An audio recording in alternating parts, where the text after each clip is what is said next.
Hello everyone, today we have new video review, and as you can see, this time we are going to talk about fresh release from Zvezda. So just recently we reviewed a new kit in 1/35 scale from this brand, but they also decided to release the smaller scale kit as well, and you can see it is, I would say, quite a well-known tank. It's a M4 Sherman, and we have M4A2 version, but I would bet that we will see other types in the future, but this time we are coming with an, let's say, early version.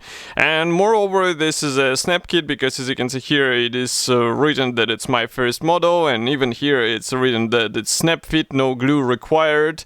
And just to remind you, this is a 1/72 scale release, so it should be quite tiny, and that's why it might be interesting for beginners as well. So first of all, packaging is not that big. Here you can see comparison with my hand. We have quite nice box art here. On the side we have some safety advices and address of the manufacturer. Paints are given in Tamiya and Zvezda paint numbers, so it will be easy to find the necessary shade. And we also get the information about the kit. So there are 120 parts, and length of the finished model should be 9 centimeters. Here on the opposite side you will find some other kits in the same scale. We reviewed some of them, so you can find it easily on our YouTube channel. I recommend to check them because they're also quite decent sets. And here on the rear side you can see I would close the lenses so that you won't be blinded by all this stuff. But we have here pictures of the finished model, and as you can see, it is not painted, and such, let's say, representation actually gives you a better idea on how the model will be assembled and what will be where. And by the way, this kit was purchased with help of your donations, so I'm really thankful for this help. And if you would like to support us even more, you can do another donation. It's easy to do with the help of large red button on our website, or you can join our YouTube channel here and get various benefits, even free kits every month. So it's quite an interesting program in my opinion, and you'll be getting a lot of useful stuff for modeling. So as usual, everything comes sealed, and by the way, here you can see the price tag. And now I'm going to cut through this seal and we will check what is actually included here. As always, we have a side opening box. Let's remove this spruce. And here is what we have inside. So there are not that many sprues, but this is not a surprising thing for 1/72 scale tank. Here we continue also with assembly manual and marking guide. There should be also some decals somewhere inside, but we will talk about them later. Now we are going to open this plastic bag and check what is actually supplied inside. I guess the real M4 does not need an extra introduction because, I mean, this is quite famous tank. And in case you don't live in a cave, you should know it, and maybe you assembled it in different scales. Various manufacturers produce different kits, even some interior sets, so that's why I have no doubt that you assembled at least one model. And if not, this might be a good opportunity to tune into the club of Sherman fans, let's say. So here we start with hull parts, and overall design, I would say, pretty much expectable for this small scale kit, especially considering that it is designed as a snap fit, so that's why we need all these large guiding elements. But now we can zoom in even closer so that you can see everything in a bit more detailed way. So here we have, for example, commander cupola, which will be placed on the turret. Next we continue with the top hull cover. Note that there are some elements pre-molded. All the fuel caps are molded in, but they look quite fine. I mean, with some dark wash it will be possible to bring them out. Note that main barrel is molded as a single piece part, so you don't have to worry about any possible gaps and seams in this area. Next we continue with some minor parts for antenna, and here you can see the turret. Note that this hatch is pre-molded, so it's not possible to open it, and the same, by the way, is for this commander cupola, so that's something what I would not, let's say, expect in such small kit. But from the other side, if you would have them as a separate parts, it won't be possible to have it as a snap fit kit, so that's the trade we have to accept. Next we continue with the lower hull section, so again I will zoom in back. It comes as a single piece part, here it is.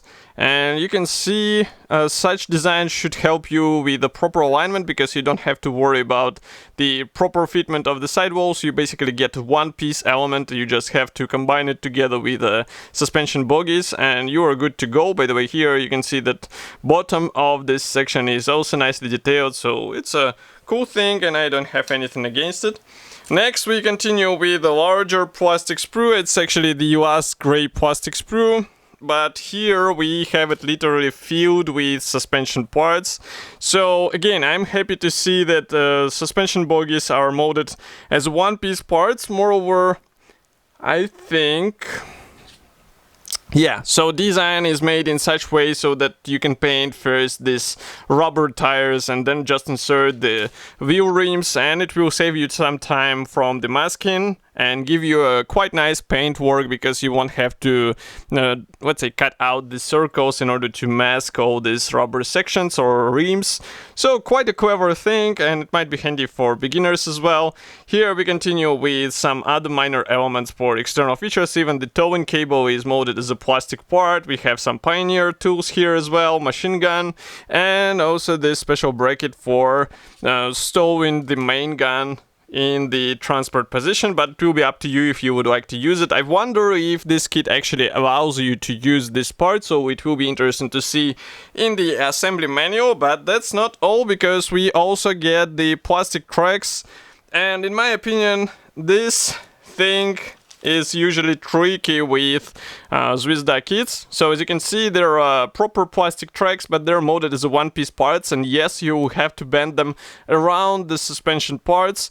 So do not hurry, maybe try to glue each section at one let's say time, and this will give you a proper connection between them. Other than that, I do not see any possible issues, and definitely this is better than the vinyl parts. So just be sure to apply everything or install everything properly and you will be good to go. So next we continue with the marking guide. This one is printed in a color. We have several marking options, so I will place it like this. Let's zoom out, close the lenses. So that's the first marking option, and here on the rear side you can see the second one. Well, it's green color tanks, nothing special, and the main difference is on the symbols. And one tank, actually we have three marking options, because one comes from Aberdeen, Maryland, USA, December 1943, another one is from Mariana Islands, July 1944, and so there are actually four marking options, because there is one tank from Belarus, July 1944, and one more from Yalta, April 1944. So these two versions coming from USSR, which is quite interesting offer, because not that many kits actually give you a chance to copy the Soviet marking options. Next we continue also with some safety advices. So here you can see the separate brochure for it. And of course there is a tiny decal sheet which is printed in a quite nice quality. Maybe some others will try to replicate some of the symbols with a brush. So it's your decision, because such thing will give you a better appearance, maybe a bit more realistic, but it will require steady hands, of course.